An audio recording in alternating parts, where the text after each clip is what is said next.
بسم اللہ الرحمن الرحیم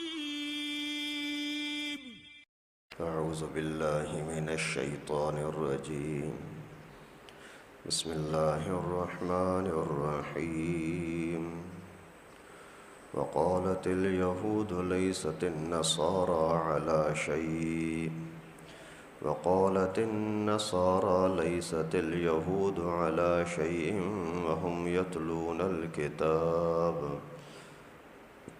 كذلك قال الذين لا يعلمون مثل قولهم فالله يحكم بينهم يوم القيامة فيما كانوا فيه يختلفون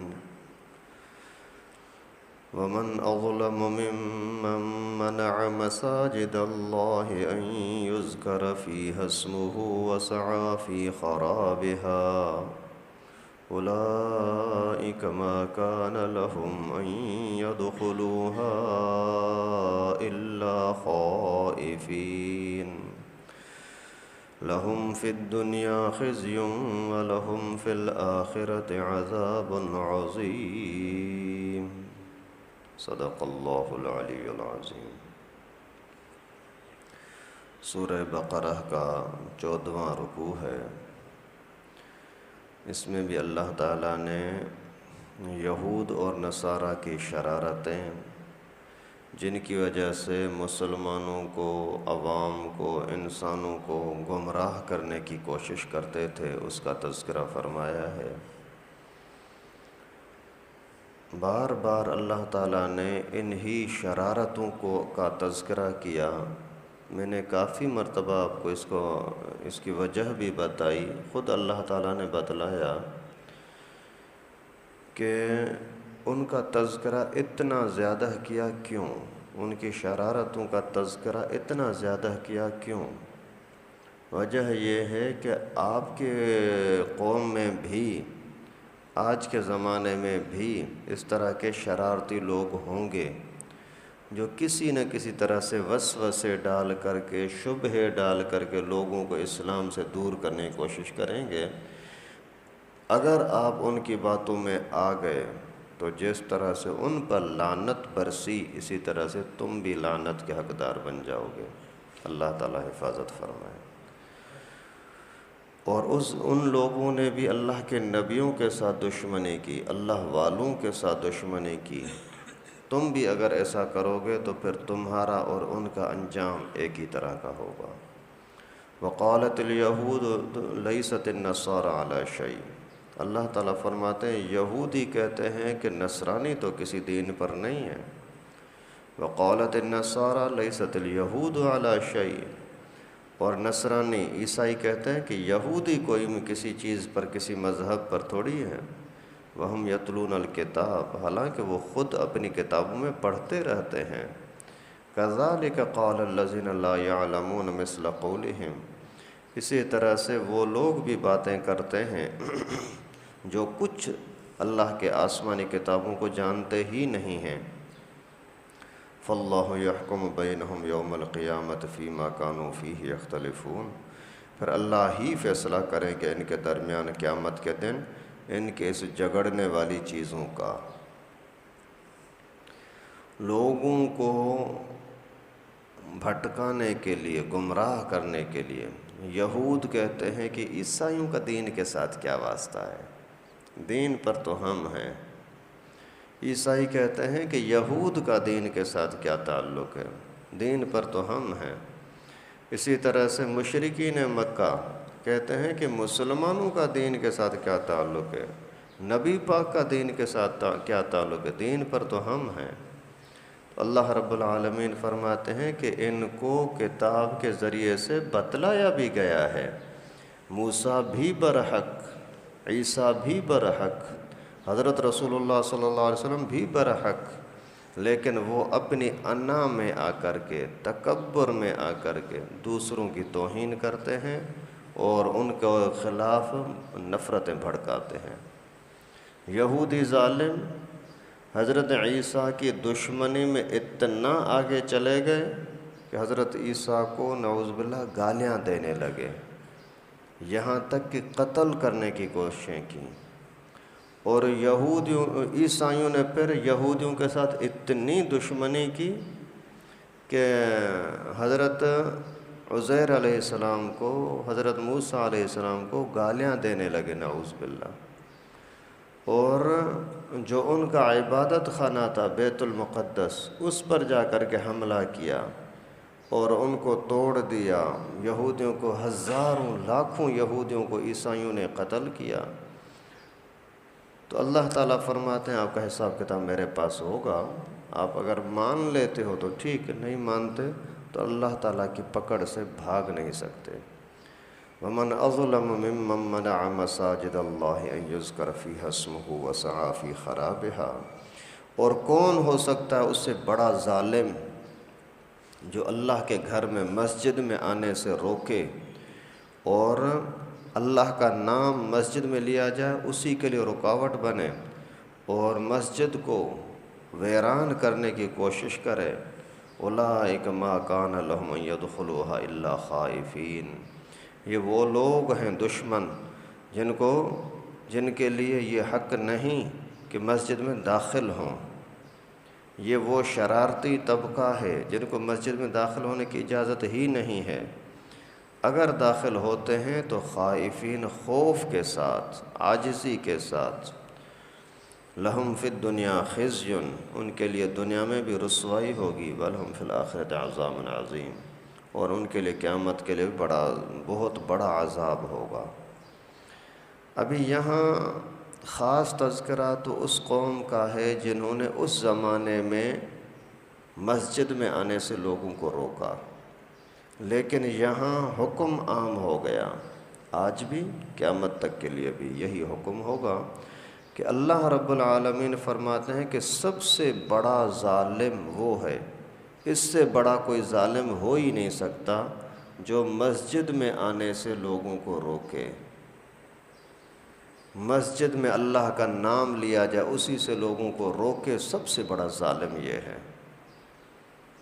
اس زمانے میں واقعہ یہ ہوا تھا کہ عیسائیوں نے جب بیت المقدس پر قبضہ کیا تو یہودیوں کو بند کر دیا، آپ یہاں نہیں آ سکتے، اور جب یہودیوں کو قبضہ ہوتا تو پھر عیسائیوں پر پابندی لگاتے، خبردار آپ کو اللہ کے گھر میں آنے کی اجازت نہیں ہے۔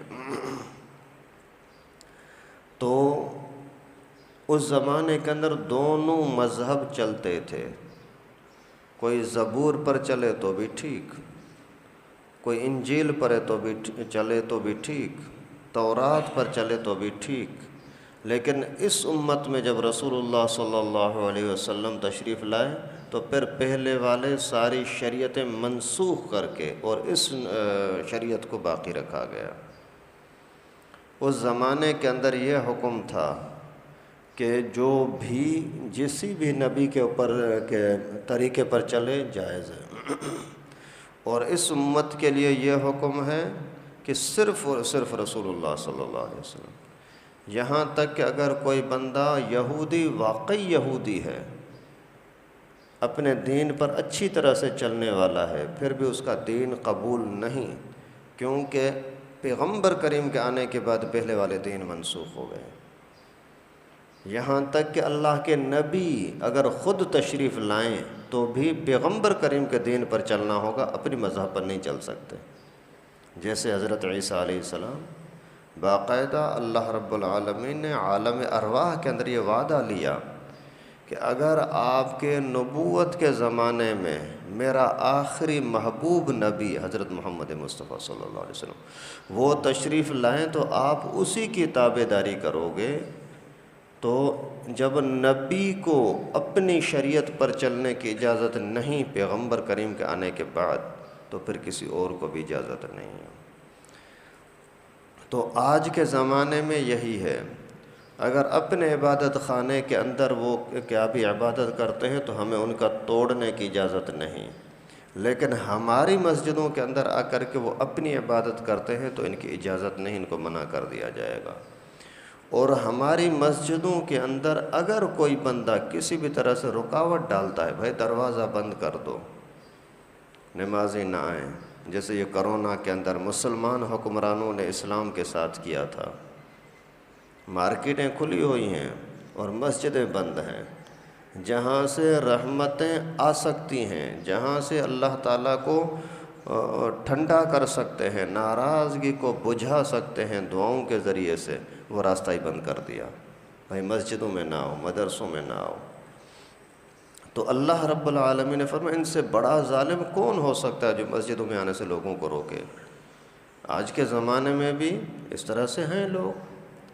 اگر کوئی بندہ آیا مسجد میں اور آپ کے غلط روش کی وجہ سے وہ مسجد سے بھاگ گیا تو سمجھو کہ آپ نے اس کو مسجد میں آنے سے روکا۔ اور مسجد میں جب آؤ تو خائفین، خوف کے ساتھ، عاجزی کے ساتھ، اللہ کے گھر میں جا رہا ہوں، اس ادب احترام کے ساتھ آئیں گے تو برکتیں ہوں گی۔ اور کوئی لوگوں کو احساس ہی نہیں ہے، کچھ کو پتہ نہیں ہے، اس وجہ سے کچھ کو پتہ نہیں ہے لیکن توجہ نہیں ہے، بس جیسے آیا چلو بابا، دایاں پاؤں اندر کیا، بایاں پاؤں اندر کیا، کوئی احساس ہی نہیں ہے۔ جیسے گھر میں چلا چلا کر باتیں کر رہا ہے، مسجد میں وہی انداز، گھر میں بھی جیسے آیا بیٹھا لیٹا وہی، مسجد کے اندر بھی وہی انداز۔ تو یہ بے ادبی بھی انسان کے لیے بہت بڑا نقصان دہ ہے۔ تو اللہ رب العالمین نے ان کی خرابیوں کو عام کر کے بتلایا تاکہ سب کے لیے قیامت تک آنے کے لیے سب لوگوں کو پتہ لگ جائے کہ مسجد کی بے ادبی بڑی نقصان دہ چیز ہے۔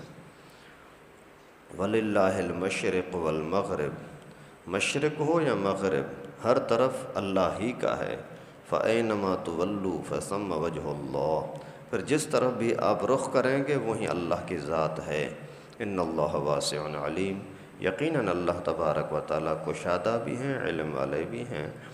پیغمبر کریم صلی اللہ علیہ وسلم جب مکے سے مدینہ تشریف لائے تو مدینہ منورہ میں حکم یہ تھا کہ آپ بیت المقدس کی طرف رخ کر کے نماز پڑھیں۔ 16-17 مہینے تک ایسا کیا۔ پھر حکم ہوا کہ ابھی آپ کعبۃ اللہ کی طرف رخ کریں۔ جب پیغمبر کریم نے کعبے کی طرف رخ کیا تو پھر لوگوں نے شور کیا، ارے یہ کیسا نبی ہے، کل تک اس طرف رخ کرتا تھا ابھی اس طرف رخ کر رہا ہے۔ تو اللہ کے نبی صلی اللہ علیہ وسلم پر لوگوں نے بڑی تنقید کی اور نفرت پھیلانے کی کوشش کی۔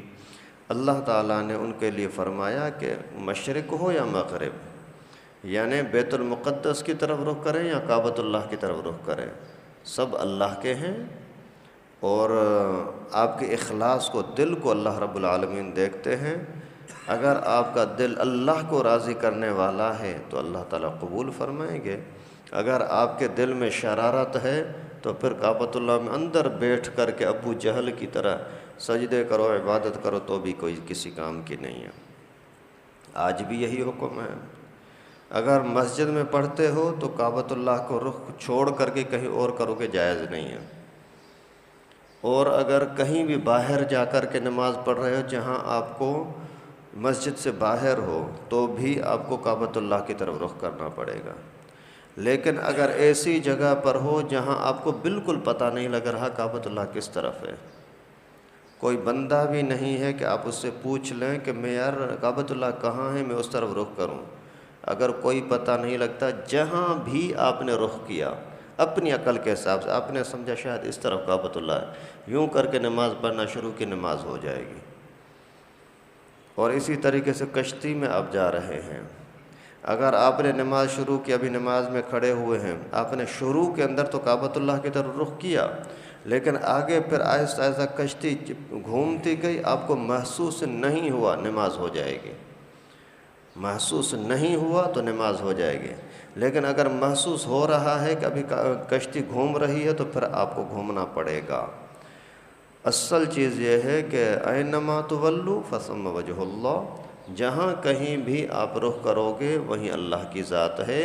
یہودی شرارت کر کے مسلمانوں کو اسلام سے، رسول اللہ سے، دین سے نفرت پھیلانا چاہ رہے ہیں، آپ ان کی باتوں میں نہ آئیں، آپ قرآن کو دیکھیں، رسول اللہ کے طریقے کو دیکھیں، اسی میں آپ کے لیے کامیابی ہے۔